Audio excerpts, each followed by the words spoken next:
2022. Bienvenue chers téléspectateurs à ce journal dont voici les grands titres. Célébration ce lundi de la journée internationale du travail et des travailleurs, à l'occasion de laquelle le chef de l'État burundais a annoncé que la répartition du budget de l'État sera basée sur les réalisations de chaque organe de l'État.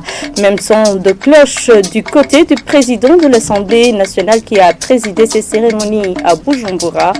Il a précisé que la bonne gestion du budget de l'État est la nouvelle conduite qui va caractériser les mandataires de l'État.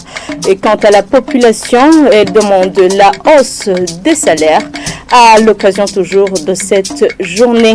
Célébration également ce lundi de la fête d'Eid Fitri. Vous suivrez les détails dans ce journal. Et à la page société, un grand nombre de marchandises de la société Groupe Ladac a été réduit en cendres suite à un incendie qui s'est déclaré dans l'après-midi de ce lundi. Après une courte pause, les détails.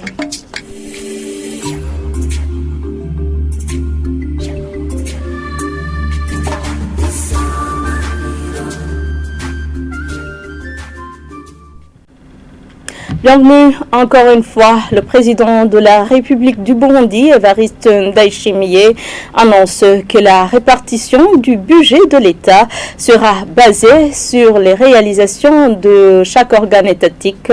Lors du discours à la nation, à l'occasion de la célébration de la Journée internationale du travail et des travailleurs, le président Ndayishimiye révèle que cela limitera la malversation économique. Suivez-le. umwe wese azana ubushobozi bwiwe umwe wese ahembegwe ivyo yakoze mbere que chacun apporte son expérience et qu'il soit payé en fonction de ce qu'il y fait. Cela va être notre devise. Nous qui avons décidé de travailler pour le pays dans la gestion du budget qui sera alloué chaque année. Travaillons tout en sachant que le budget général de l'État va prévoir des fonds pour ce qui va être mis en œuvre et que chaque fois qu'un secteur aura besoin à nouveau de fonds, que ce dernier devra tout d'abord montrer ses réalisations. Cela concerne tous les secteurs du pays, que ce soit les ministères ou les communes. Aussi, chaque secteur du pays devra montrer ses recettes et comment ces derniers seront utilisés. En bref, nous voulons qu'il y ait une traçabilité de tous les fonds et qu'ils soient utilisés pour l'intérêt des Burundais. Nous demandons à tous ceux qui nous épaulent d'accepter de nous accompagner dans cette optique. Et le gouvernement du Burundi devrait suspendre la mesure d'interdire les vélos, les motos et tricycles de circuler dans certaines zones de la mairie de Bujumbura parce qu'elle affecte l'économie de plusieurs ménages plutôt. C'est l'une des demandes du représentant des travailleurs lors de la célébration de la fête du travail et des travailleurs à Bujumbura. Le président de l'Assemblée nationale qui a présidé ces cérémonies a indiqué que la bonne gestion du budget de l'État est la nouvelle conduite qui va désormais caractériser les mandataires de l'État. Armel Motore.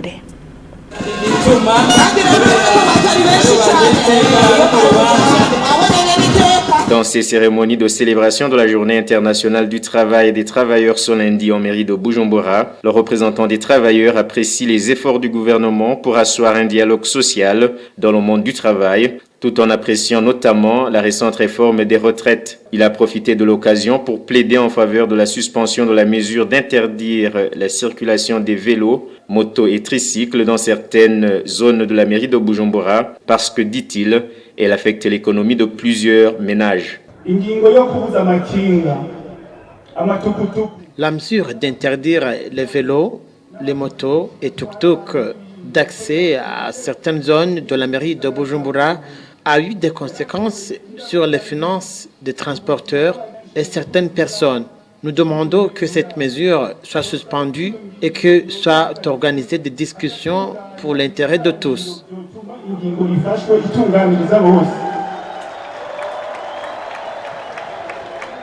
Il a en outre pointé du doigt certaines entreprises qui violent les droits des travailleurs en ce qui concerne les licenciements abusifs.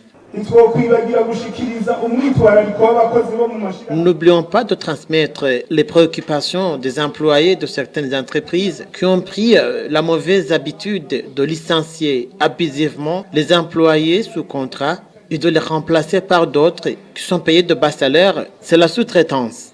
Nous réitérons notre demande aux entreprises telles que la Braroudi et la Bankobu de se ressaisir et d'appliquer la loi en termes de travail.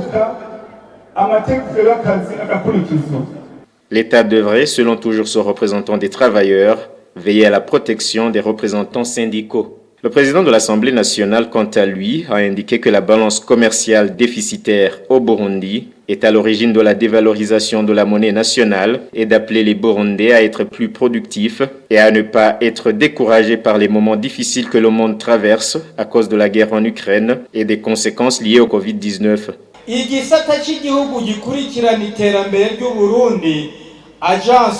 L'Agence de développement du Burundi vient de nous alerter sur le fait que nous importons de plus en plus au moment où nous exportons peu. Et cela a pour conséquence la dévaluation de notre monnaie.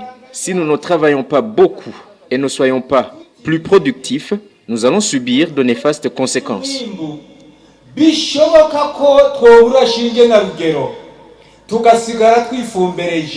Les employés de l'État doivent désormais utiliser d'une bonne manière et dans la transparence le budget du pays. Et c'est la nouvelle conduite qui va caractériser le nouveau dirigeant du pays. Le président de l'Assemblée nationale a donné l'espoir aux travailleurs que la nouvelle politique salariale et les problèmes liés aux disparités salariales vont être réglés au cours de cette année. Merci Armel Moutode. Ils demandent à ce que leur salaire soit revu à la hausse.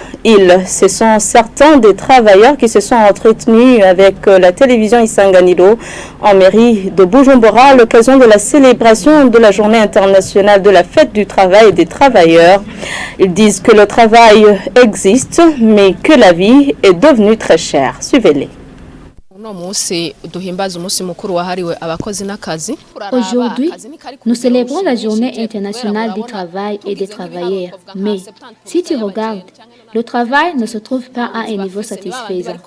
Si on fait une analyse, 70% ou 90% des jeunes n'ont pas de travail. Ils se débrouillent comme ils peuvent pour leur avenir.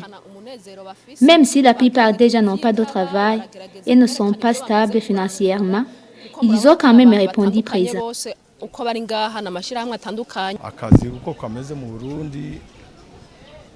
Au Burundi, il y a de quoi faire.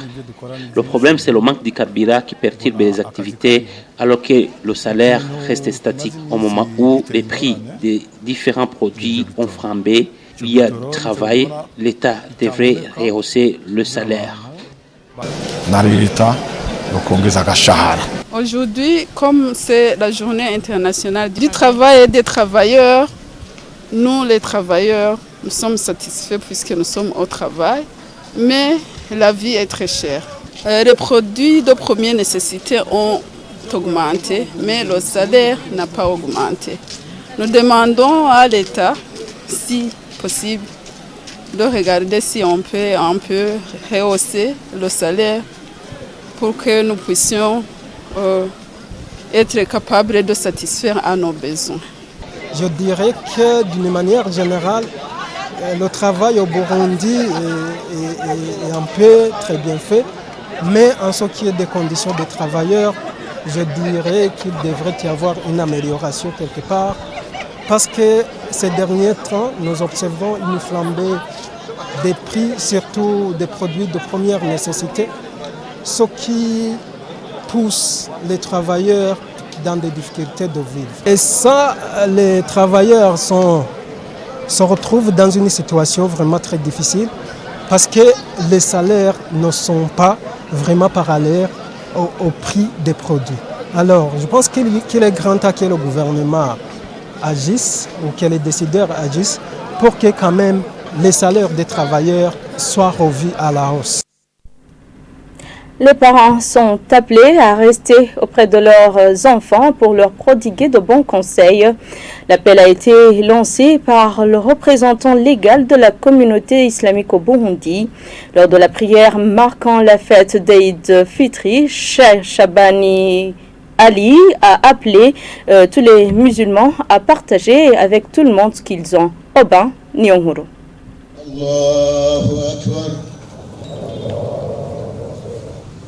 Après 30 jours de jeûne, la communauté musulmane du Burundi s'est jointe aux autres pour célébrer la fin du mois de Ramadan. Le but du Ramadan est de purifier le corps et l'esprit et surtout d'implorer le pardon du Tout-Puissant afin que chacun ait une fin meilleure selon les prédications données au terrain de la zone de Nyakabiga. Cheikh Shabani Ali, représentant légal de la communauté islamique du Burundi, en a appelé à l'unité des musulmans et des non-musulmans.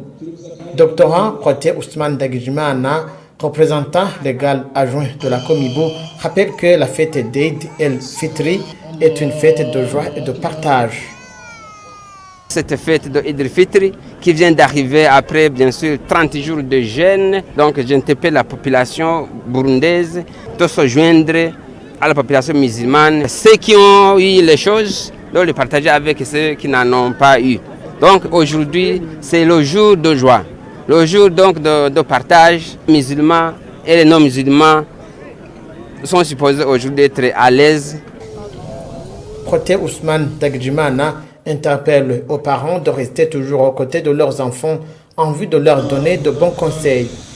Le mot d'ordre d'aujourd'hui, c'est l'unité et lutter contre le terrorisme, quel que soit le genre du terrorisme. Aux parents d'être proches à ces enfants pour les briguer des conseils constructifs avant que les autres les approchent pour peut-être les donner des conseils qui ne sont pas du tout constructifs afin de produire des fruits efficaces. Le pèlerinage à la Mecque, comme un des 5 grands piliers de l'islam, aura lieu pour cette année au mois de juillet. Le Burundi aura pour cette année le droit de se faire représenter par plus de 900 pèlerins, ce qui est une première.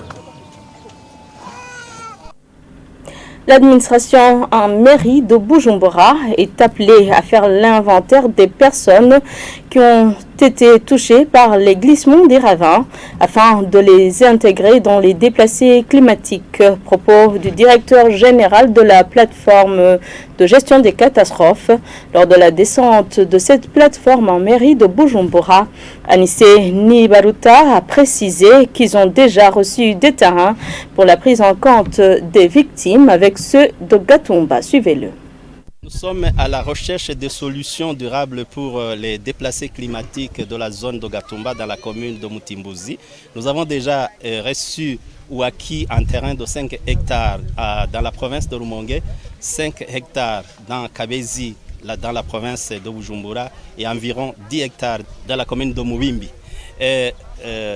Les gens qui ont été affectés par le mouvement de ces terrains seront pris en compte dans le cadre de la recherche des solutions durables et pourraient être intégrés dans les déplacés climatiques de Gatumba. Et nous lançons un appel à l'administration pour qu'elle fasse l'inventaire de ces personnes et nous pourrons alors les intégrer dans ces personnes pour lesquelles nous sommes en train de chercher des partenaires. Et OIM s'est déjà prononcé pour la construction en faveur de ces personnes déplacées.